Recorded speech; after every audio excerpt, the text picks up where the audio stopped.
साप्ताहिक यज्ञ में उपस्थित सभी देवियों सज्जनों,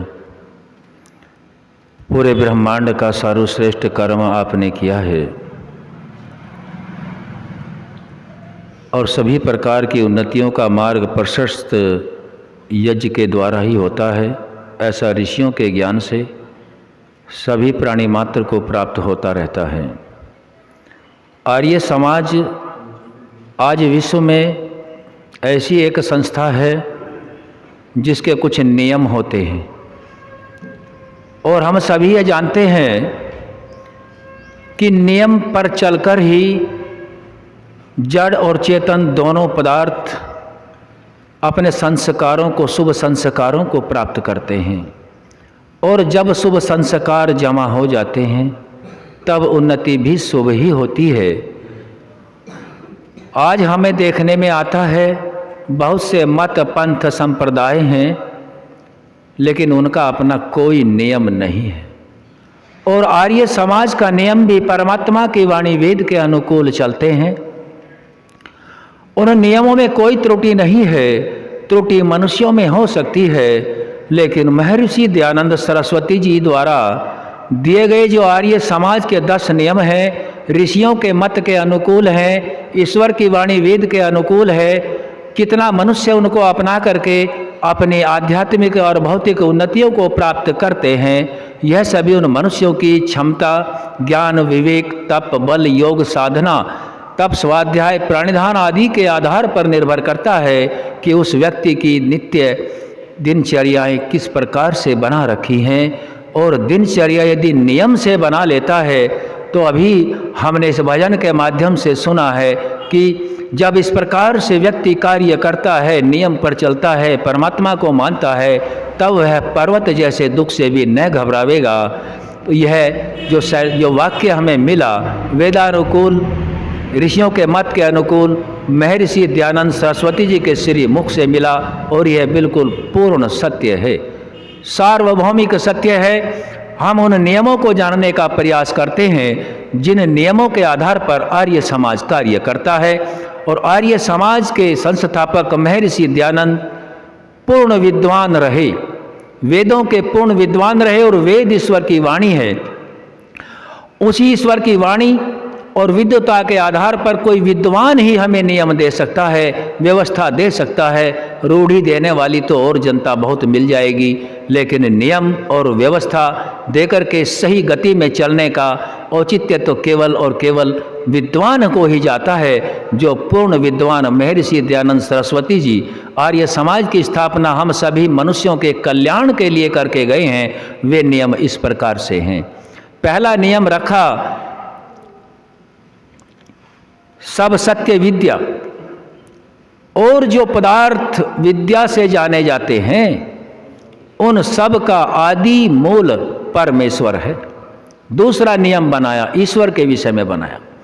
ईश्वर सच्चिदानंद स्वरूप, निराकार, सर्वशक्तिमान, न्यायकारी, दयालु, अजन्मा, अनंत, निर्विकार, अनादि, अनुपम, सर्वाधार, सर्वेश्वर, सर्वव्यापक,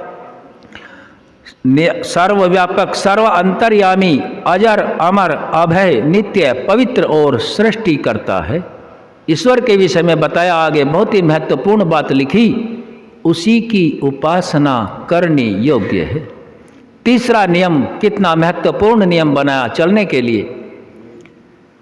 वेद सब सत्य विद्याओं का पुस्तक है, जितनी भी विद्याएं हैं सब सत्य विद्याओं का पुस्तक वेद है। वेद का पढ़ना पढ़ाना और सुनना सुनाना सभी आर्यों का अर्थात श्रेष्ठ सज्जन और परोपकारी मनुष्यों का परम धर्म है। धर्म तो सब लिखते हैं, लेकिन यह ऋषियों का निर्देश है कि ईश्वर की आज्ञाओं को मान करके चलना, उसकी बातों का प्रचार करना परम धर्म है। चौथे नियम में लिखा, सत्य के ग्रहण करने में और असत्य के छोड़ने में सर्वदा उद्यत रहना चाहिए। यदि कोई रूढ़ी परंपरा गलत चली आती है तो उसको तुरंत ज्ञानपूर्वक यदि हो जाए छोड़ना धर्म है।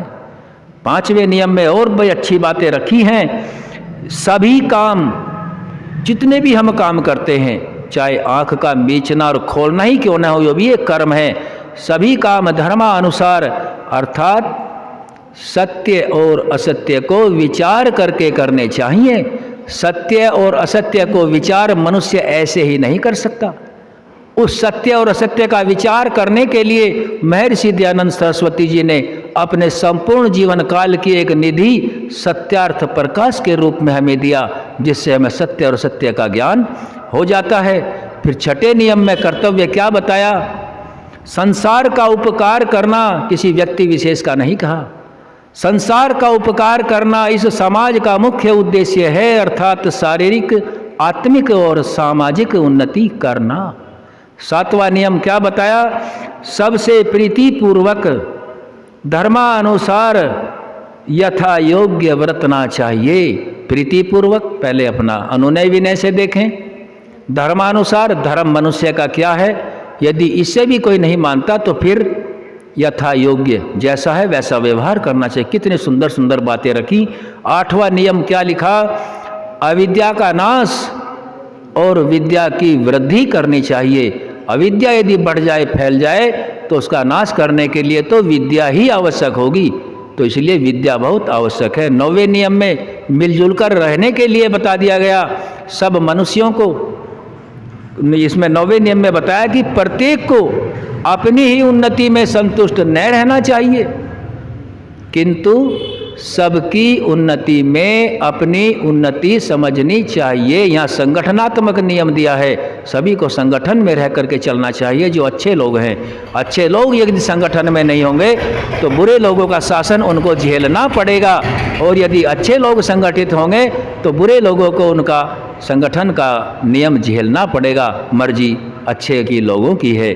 10वां नियम कितना सुंदर दिया है कि सबसे 10वां नियम है सब मनुष्यों को सामाजिक सर्वहितकारी नियम के पालने में परतंत्र रहना चाहिए, और प्रत्येक हितकारी नियम में सब स्वतंत्र रहें। बहुत ही महत्वपूर्ण नियम दिया है। यदि किसी व्यक्ति को चुना गया है और वो कार्य की देखरेख करता है तो सभी को उसके नियम में चलना है। जैसे परमात्मा के नियम में सब मनुष्यों को चलना है, संविधान के नियम में सबको चलना है, जिसको ब्रह्मा बनाए गए हैं उस ब्रह्मा के नियम में सबको चलना है।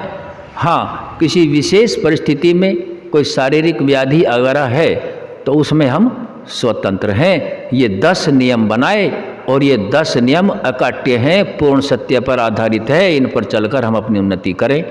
आर्य समाज में उपस्थित सभी देवियों सज्जनों, आप सभी का बहुत बहुत धन्यवाद। यज्ञ उपरांत आपने इन बातों को सुना, अब उद्घोष बोलेंगे। पूरे ब्रह्मांड के अंदर ज्ञान की पुस्तक का नाम वेद है। केवल वेद ही ईश्वर की वाणी है। सभी प्राणी मात्र के धर्म का नाम सत्य सनातन वैदिक धर्म है। मर्यादा श्री पुरुषोत्तम रामचंद्र की, योगी महाराज कृष्णचंद्र की, आदित्य ब्रह्मचारी हनुमान की, ऋषि ब्रह्मा से लेकर महर्षि दयानंद पर्यंत सब ऋषियों मुनियों की, गुरु विरजानंद की, महर्षि दयानंद सरस्वती की, देश पर बलिदान होने वाले अमर शहीदों की।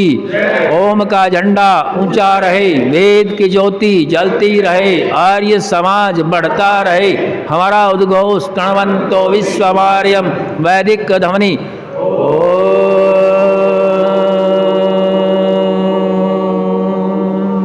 वैदिक अभिवादन सभी को यथायोग्य नमस्ते जी। ओम शम।